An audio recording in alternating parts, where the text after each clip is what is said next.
isn't it great when things are as advertised? When you get the value from something you've invested in, it's an incredible feeling. To get that feeling every time you work with an expert, listen to this episode of Leverage Your Spark and learn how to prepare your organization to best work with an expert so you can more reliably get the value you expect. Welcome to Leverage Your Spark. I'm Brandy Lawson.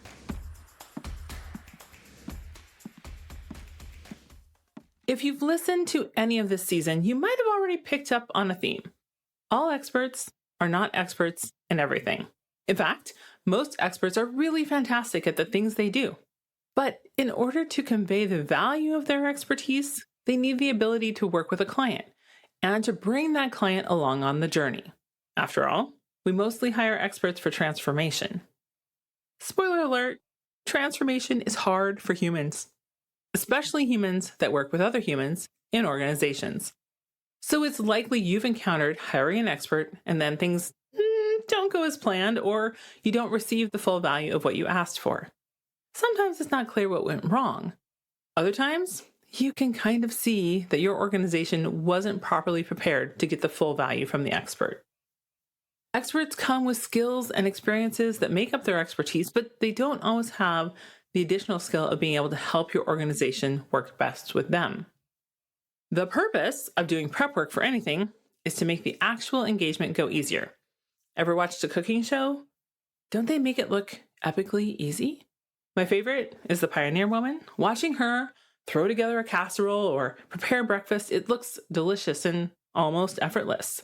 But I also know it looks that way because there's a team of people that did a bunch of work before the camera turned on. So goes the prep work for anything. I hate painting, but it's not the actual painting I hate. It's the tedious, painstaking effort that has to happen before a can of paint even gets opened. There's sanding, taping, taking crap off the walls, repair work, laying down tarps. The list goes on and on. Prep work is some of the hardest work that goes into a project.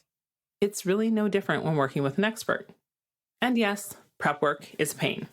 But we've also been involved in those projects where the prep work was skipped over or done poorly. And how does that turn out? Oh yeah, it doesn't go as planned and you feel like you don't get the full value. I was once in a place where the bugs in the windowsill got painted over. Ugh.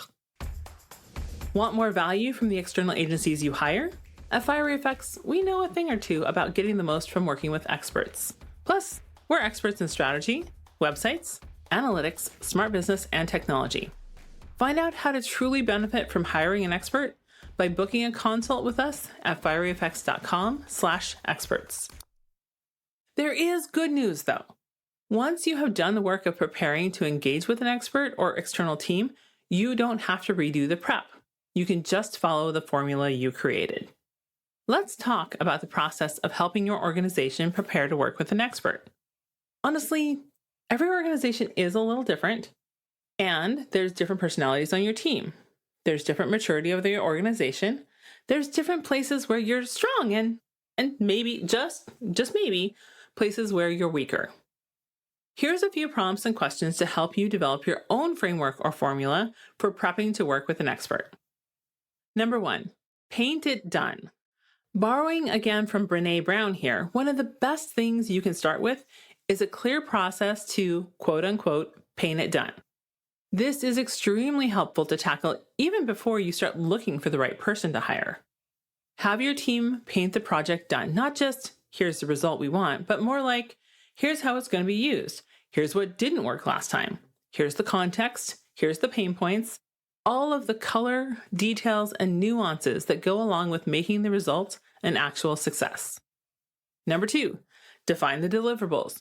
You may or may not know yet what deliverables you need. And if you don't, that's okay. Knowing that you don't know is sometimes most of the battle. And having identified this, you can make sure the experts can come in and fill in the gaps. Number 3, what's the process you expect to follow? Sometimes we hire experts to replace previous experts, and there is an expected process we have in place. Maybe the process was developed by you, maybe that process was developed by the previous agency. But either way, there's an expectation about what's going to happen. If you have one of those, write it down. Your new external agency or expert will need it either to follow or to change, but either way, expectations are on the table. Number 4, where are the usual issues and can they be prevented? A lot of the rub around getting the best out of experts comes around communication, because some experts are very technically inclined, and that can make them less than stellar communicators.